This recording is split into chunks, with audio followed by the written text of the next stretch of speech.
to go and actually do the, I think, try to establish the exact opposite now on Forgg. He feels like he has the stronger economy. He had that second base and specifically a lot more gas for a long time. I feel like he's overestimating the amount of gas he has, though, because he invested a lot in Wraith. And he didn't do a lot of economic damage otherwise. He did a little bit of halting, but not a lot of economic damage otherwise. And so it looks like he's just going to rely on just pure amount of tanks to kind of push through this. He's only got a single Wraith in that barracks to spot, though, and he's got a lot of territory to go. But at the very, very least, he has managed to establish position on that bridge. So I think that might have been not an overreaction measure, but kind of a calculated measure. Let me get a lot of tanks, make sure I establish that bridge, make sure I don't get pinned in by Forgg. I've already got at least I've had my secondary up a little bit longer, but now let's see how greedy he gets, really. I think Light actually might be in a good position just to sit back here. I don't think he's going to sit back, though. And it looks like he is going to continue to press forward, and a couple vultures just running in, able to pick off a couple tanks here and there. Light needs to be very tentative about this, though. And Forgg just able to sneak that tank out and push it back. And keep in mind, this is going to be pure tank, so just pure tank that Light's flooding out, and those vultures are going to be the key to this fight is how often they can skirt forward, absorb that single tank blast, and do that kind of counter tank blast on the opposite side from Light. He needs to get that Wraith back in play where he can do that forward spotting. Forgg trying to take an early command center and sneak it through. They think these mines obviously not going to stop these tanks. These tanks can actually walk right through them unless the vulture runs up. It's just to kind of slow and provide a little bit of spotting. And once again, you can see that vulture right up in that forward position. Not really necessary to get the kills, not really to get in there, but to do that, cause splash damage, disrupt where the tanks are targeting. Forgg is playing this beautifully, and it looks like that barracks to that forward position is also critical. Needs to keep that spotting, and he's positioned that rather well. And interestingly enough, Light not going to use that. He's just going to rely on that barracks to do the forward position spotting, and instead that Wraith going to push through, try to get a spot at things. Moving forward, losing a couple more tanks, more vultures running in. Very nice timing. That was beautiful timing by Forgg, pushing in just at the perfect time to sneak in underneath, able to get mines, take out all the tanks. And I think with that, Light is once again going to lose position on that bridge. And he's out. His economy is pushed back. He's still actually going to hold position on that bridge, but now Forgg at 3 base. He has the economic lead. He has the forward pressure.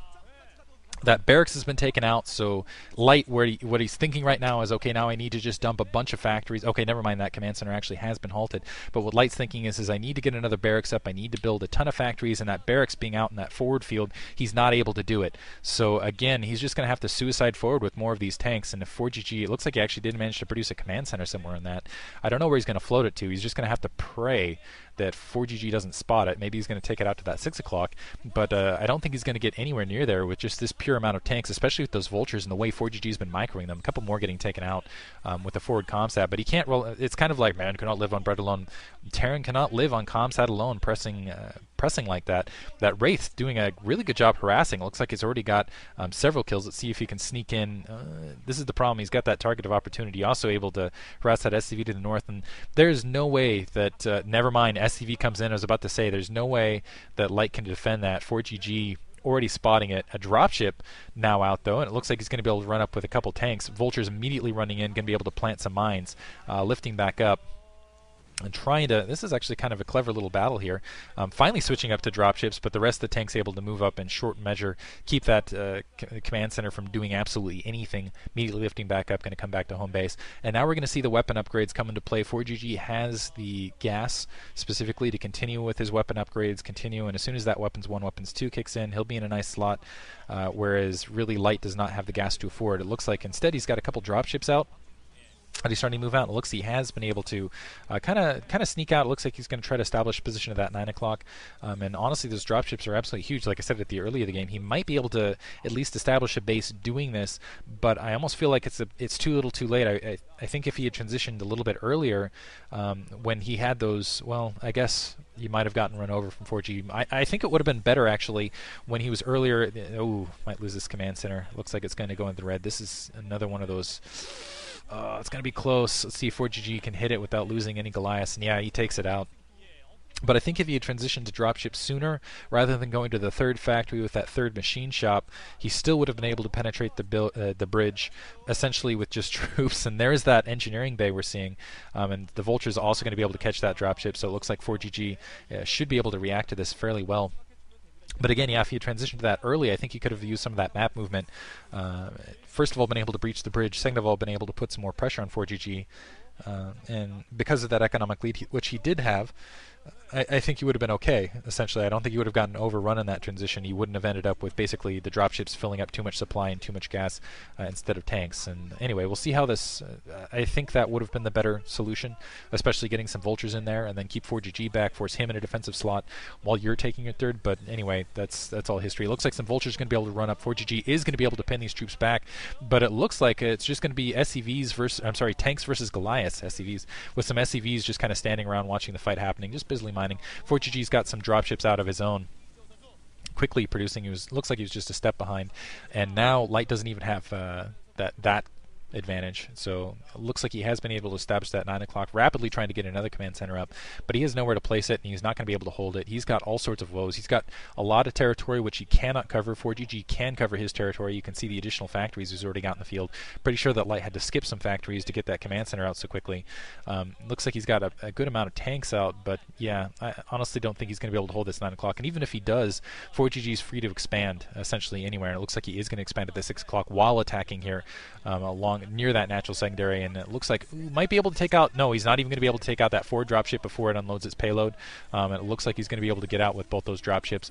Unsieging, he's going to be able to stop that gas in the secondary, and this is what I was talking about. Light has troops nowhere in position, and even if he moves up with some tanks, it looks like he's going to try to do it with some tanks in the main, but you can see even if he tries to move up across that lower area, it's just kind of devastating. So even just having these troops here, having these let's see if he can take out that gas and actually halt it. Looks like he has done so, and this is critical, absolutely critical, and already gotten some bonus SCVs on top of it. Light trying to do what he can with what he has, moving up, and he's going to do a little bit of harassment here at the 6 o'clock. Ultimately, I don't think it matters, though, and all those siege tanks coming back. Let's see if Forgg decides to test that front line now. Ooh, he's got a lot of siege tanks moving out. Looks like he's actually going to try to go for another kind of flanking maneuver at the 9 o'clock now that those troops have been kind of pinned back. Let's see how he... Basically, yeah, there's nothing there at the 9 o'clock. Ooh, very dangerous situation for Light. He does at least have the dropship advantage. He's got 3 versus 1, but I don't know what he can do with it. I still feel like he's got a smaller troop count just out in the field. He's having to defend absorb attacks, and I don't know what he's going to get done. Otherwise, that 9 o'clock base, the attack moving in has been revealed. Another command center being planned from Light. Light playing a little bit greedy now. Again, I don't feel like he had enough of a dropship force or enough troops out at large to defend the bases he has, and now he's trying to go and take some additional bases on top of it. So it looks like he is going to be able to defend this 9 o'clock, but probably going to lose that command center he built. Actually, never mind. Doesn't look like he's going to be able to defend this 9 o'clock. 2 dropships coming up, dropping shallow to take out those turrets and anything else on the line. SCV's coming off. That's a really bad sign. So I guess he's just... yeah, and this game's completely out of Light's reach now, I feel. I think Forgg's got a pretty good grip on it. We should see a GG actually in not too long, because I don't think that Light's going to be able to produce any troops to really recover from this on all fronts. I think Forgg is going to be able to just... Yeah, he's expanding now to that upper right, but I think Forgg is going to be able to produce enough troops in short measure where he's just going to be able to onslaught Light basically at all corners. And it looks like the solution for Light here is, well, let's put on another machine shop, because tanks are good for shelling up. Critically, though, Light actually doing a really good job of defending this 9, but again, he's not going to be able to defend that upper right, or he's not going to be able to take out that upper right. Forgg free to expand. He's already 4 bases versus 3. Light's never been able to establish his 4th. Critically, not been able to get a 4th gas. Planting that command center there, it's not going to last long. Looks like that's going to get taken out. Some turrets being planted out in the field just to try to absorb any sort of dropships. Also, kind of do a little bit of scouting. Another command center floating out. That actually might get taken out by the Goliaths. A counter drop here from Light. It looks like he is going to be able to get some troops out to the 6 o'clock, and a pretty significant force that might get taken out by just SCVs, and there's that counter drop from Forgg, so he's going to be able to take a lot of that out. And Forgg, yeah, able to take out, another dropship, so it looks like Light is now completely immobile. He has no dropships to move with either, so it's going from bad to worse, and you can see the look on his face. Yeah, just got to shake your head there, and I have to commend him actually early. I didn't think he was going to survive that push from Forgg, but did a really good job pushing through it. Forgg just showing some really good micro after that with those vultures. Now he's just running. Yeah, this is just the last ditch all-in attack effort from Light. He's not even bothering microing this. He's just going to attack move with what he has left, then GG. Hope you guys enjoyed it. Actually, a pretty good Terran versus Terran match altogether. Thank you for listening, and moving on to set 3, where we're going to see Forgg go up against Best, which should be a pretty good match for Best actually to get out of this group. And then on the loser bracket end, we're going to see surprisingly Calm going up against light, which I gotta